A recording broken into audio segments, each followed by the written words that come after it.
Hello everybody and welcome to Storm Reads, and today I'm going to be doing a more like a suggestions video.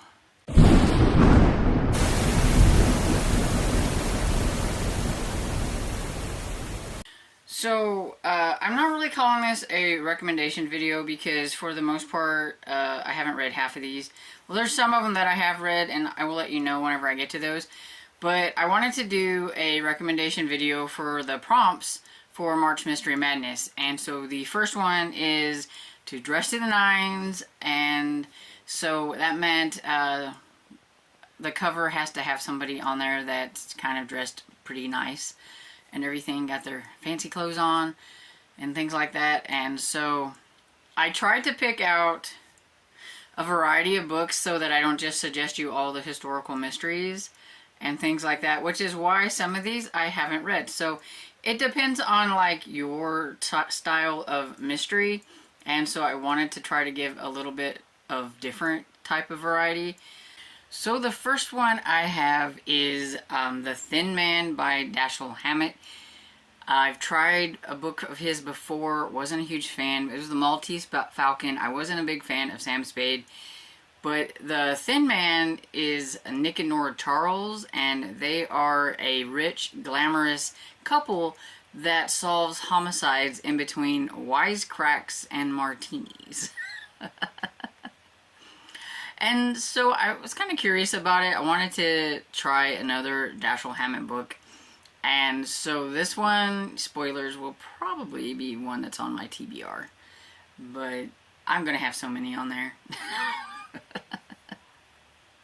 But yeah, so in case you're wanting an older mystery book that has fashionable people on the front,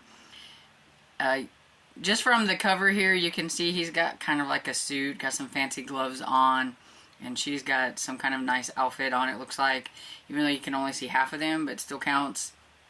And talks about how sophisticated they are, so I think that should count too as being like fancy and everything. So, but yeah, that's the first book that I have. And so the next one we have is a well-known author. We have The Firm by John Grisham. On this cover that I see here, I don't know about any other covers, but I'm just kind of going with what's on Goodreads. And it has the guy in a suit and tie, so that's pretty fancy and everything. And I know it's about a young lawyer who kind of gets wrapped up in some things. I think I read this a long time ago, like maybe even when it first came out, which was like 1991. So I don't really remember a whole lot about it, but like I said, he's dressed to the nines on the cover.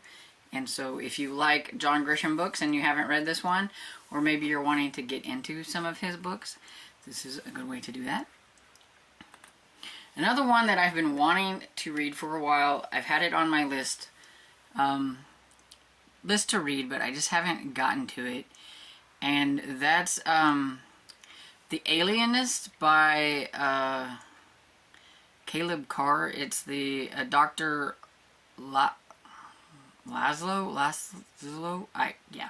I'm not even going to try to pronounce the name. But this one, there was a TV show, and I watched some of the TV show, but I didn't watch all of it. But I was really curious in the book after seeing a few episodes of the show. It wasn't on a channel that I normally get, so I only watched a couple. And so I would like to read the actual book. And there's the one cover that looks like somebody's got some kind of fancy cape on or something. It looks kind of fancy, so I was kind of going off that. But the other one that there is on here has, you can tell that the two doctor guys, or the two guys, are in suits, and the lady's probably in a nice dress. So that's what I'm going with. So this next one is for somebody who wants a little bit more of a romance with their mystery, and it's for like Sarah from the Bookish Knitter, because you know we have to put a category on here. So I have High Society Sabotage by Kathleen Long. It is the fourth book in the Bodyguards Unlimited Denver, Colorado. And so this is also for those who don't mind not reading in order and everything. You know, I wasn't going to just put book one on here just because that's how I am. I know some other people are not like that. And you can tell that she has a pretty fancy little dress on there. And I don't know if he's dressed in a suit or something, what it looks like it. But anyway, they both look kind of fancy to me. And yeah, so this one is an Harlequin Intrigue, and it's from 2007, and I found it on Libby, so I think others could probably find it too. So I was looking for a Harlequin one that I knew that I could probably get on Libby in case somebody did want to read this one. So the next one I have is a book that I have read, and this is a novel disguised by Samantha Larson. It's the first book in the Lady Librarian mystery series. Not only does the lady have a nice dress on, but there is some nice tails in the back that are guys, because in this one, Tiffany, the main character, dresses up as her brother because her brother has passed on and she needs a way to make money, so she's going to impersonate him to be the librarian for this duchess and everything, and then she ends up having to solve a mystery as well. And so I really like this first one, and so I am really curious to get to the second one in this one, which I think just came out today. So hopefully I'll be able to get it for March. We'll see. And another one that I have read is Murder and Postscript by Mary Winters. You have a lovely lady on the cover that is dressed up really nicely, and this is the first book in the Ladies of Letters series. And I read this one last year as well, and the second one is coming out soon, and so I think it'll be out in time for me to maybe be able to snag it for March Mystery Madness. We'll see. I'm going to have like a giant pile of possibilities that I'm going to be just grabbing something from, because I want to read all the mysteries all the time. You know how I am. So this one is about Amelia, who is a widow, a mother, and a countess, and she needs to make a little bit of money, so she is an agony aunt, and she does that, and nobody knows that she's doing that, but she gets wrapped up into a mystery because of it. The next one is one that I have also read, and this one is Murder at the Mayfair Hotel by C.J. Archer. It's the first book in the Cleopatra Fox series. As you can tell, the lady on the front looks pretty nice in that silhouette type of picture. So that's what I'm going with. And this one is about Cleopatra Fox, who is not used to anything fancy because her parents were disowned and everything, but now that they are gone, she has to go and live with her uncle, I believe it is. And she was staying with her grandmother, and then she had to go and live with, I believe it's her uncle, I think. Now it's out of the mind, but I think it's her uncle, and they own this really fancy hotel, and they're used to doing things real fancy like and everything, so she's having to kind of navigate that world, as well as she wants to help the family, and sometimes helping the family means solving a mystery so that it doesn't leave a stain on the hotel.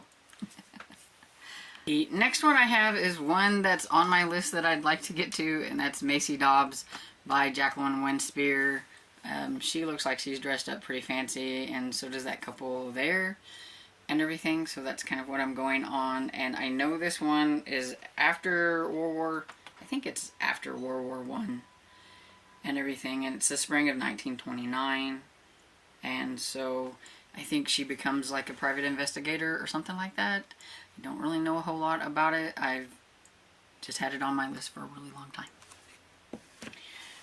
Another one, it's the first in the Beryl and Edwina mystery series, and it's on my historical mystery list, just like Macy Dobbs, to read. And so this is Murder in an English Village, and they look dressed pretty much to the nines to me in their coats and stuff, so I'm sure what's down underneath there is probably fancy as well. I mean, look at those, like, shoes and stuff, and their cool hats, so, you know, I mean, and even the dog's dressed up, so... I thought, well, this will work, so I'll put that one on there. And I will say that most of the historical mysteries that I've mentioned, I'm pretty sure, if not all of them, would also fit for the 999, which is to read a British mystery, because most of these I'm pretty sure are set in the UK. And then I do have the second book in the Electra McDonald series on here, just because the first book, I'm not real sure if you could count that as her being dressed at night. I mean, her hair looks really nice, and I'm sure she has a really nice outfit on, but it's just really hard to see with the way that the book is.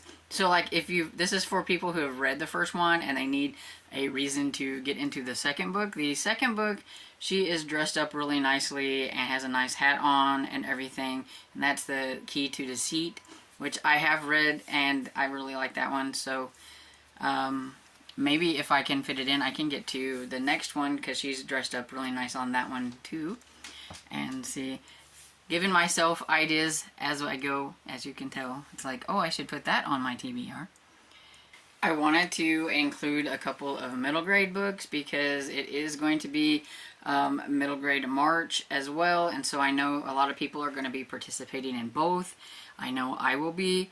And so we have The Body Under the Piano, and this one, as you can see, the two kids that are dressed on here are probably dressed pretty fancy for children of that era, and so that's what I'm going for whenever I'm going to call this Dress to the Nines, because Aggie there has a really nice outfit on, and the outfit that Hector has on there is a pretty common, I think, dress up outfit for kids back then, and so we're going with that.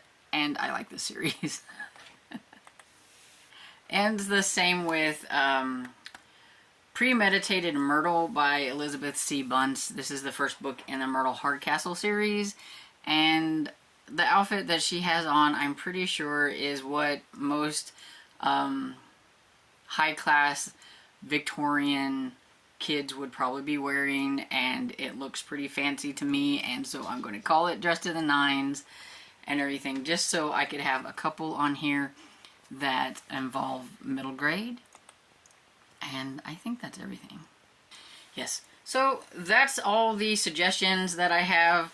I would recommend the ones that I have read and everything, but the ones that I haven't, they're just suggestions in case you were looking for something and you just weren't really sure what you wanted to read. Maybe I put one on your radar. Feel free to let me know what some of your favorite Dress to the Nine book covers might be for mysteries. Put them down in the comments so that other people can get recommendations as well, and I can add things to my TBR, because I like to do that and everything. So anyway, I hope you enjoyed this video, and if you did, don't forget to give it a thumbs up, subscribe, and I will see you all in the next video. Bye!